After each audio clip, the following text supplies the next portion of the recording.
সিঙ্গাপুরেও না, ইউরোপের কোনো দেশও না। বেগম খালেদা জিয়াকে আবারও নেওয়া হবে লন্ডনে।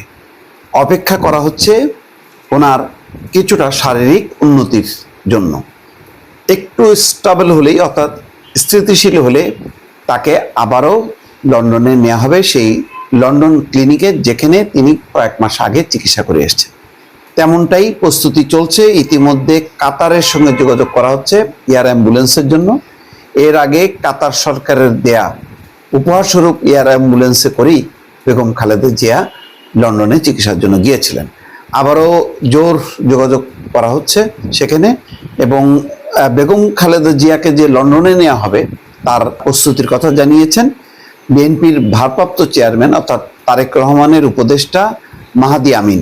দলীয় সূত্র বলছে জানুয়ারিতে চিকিৎসা নেয়া যুক্তরাজ্যের লন্ডন ক্লিনিকেই ফের ভর্তি চিন্তা করা হচ্ছে। অর্থাৎ জানুয়ারি মাসে তিনি গিয়েছিলেন, 1 সপ্তাহ কি 2 সপ্তাহ ছিলেন, তারপরে তিনি বাসায় চিকিৎসা নিয়েছেন এবং বলেছেন যে এটাই হচ্ছে সর্বোচ্চ চিকিৎসা, এর আর অন্য কোনো দেশে নেওয়ার দরকার নেই। কিন্তু ইতিমধ্যে যেহেতু তার সমস্যা বেড়েছে, সুতরাং আবার ওই একই জায়গায় একই চিকিৎসকদের অধীনে বেগম খালেদা জিয়াকে চিকিৎসা করানো হবে।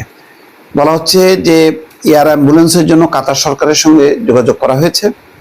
সাবেক এই প্রধানমন্ত্রীর শারীরিক অবস্থা বিমানে জার্নি করার মতো একটু স্থিতিশীল হলেই তাকে লন্ডন নেওয়ার জন্য প্রস্তুতি নেওয়া হবে। এভার কেয়ার হাসপাতালের বিশেষজ্ঞ চিকিৎসকদের নিয়ে মেডিকেল বোর্ড গ্রিন সিগন্যাল দিলেই চূড়ান্ত সিদ্ধান্ত নেওয়া হবে। বিএনপি চেয়ারপারসনের কার্যালয় সূত্র একথা বলছে।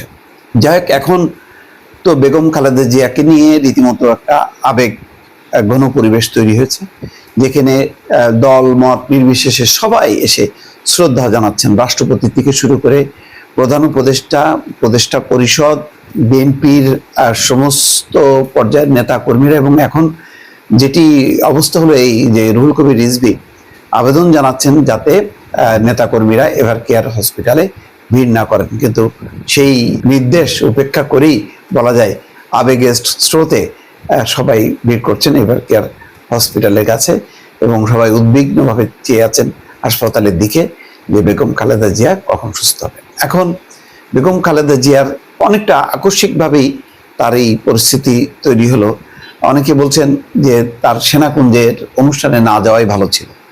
সেনাকুঞ্জের অনুষ্ঠানে যাওয়ার কারণে তার হঠাৎ করে লোকজনের বা ভিন্ন একটা পরিবেশের কারণে তিনি নিউমোনিয়া আক্রান্ত হয়েছেন, যেখানে তিনি একটা আলাদাভাবে বাসায় থাকলেও তিনি বিশেষ একটা ব্যবস্থাপনায় থাকতেন।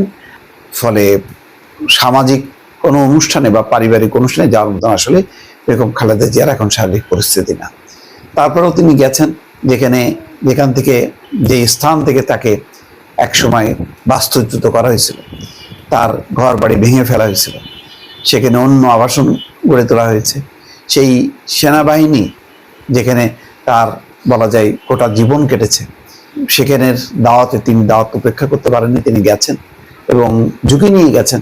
হয়তো তার ফলে তিনি অসুস্থ হয়ে পড়েছেন। এখন যাই হোক, সেই কথা তো অতীত।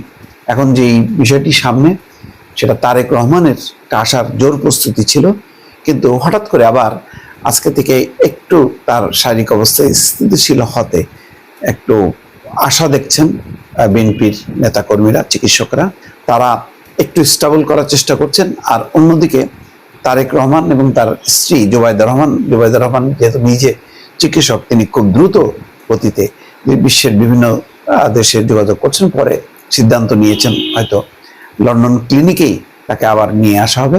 এখন অপেক্ষা যে এয়ার অ্যাম্বুলেন্সে করে যাওয়ার মতন তার শারীরিক অবস্থাটা জন্য একটা অপেক্ষা করা। যদি সেটি কাল বা পরশু হয়ে যায়, তাহলে যে কোনো মুহূর্তেই তিনি লন্ডনের উদ্দেশ্যে রওনা হবেন। দর্শক।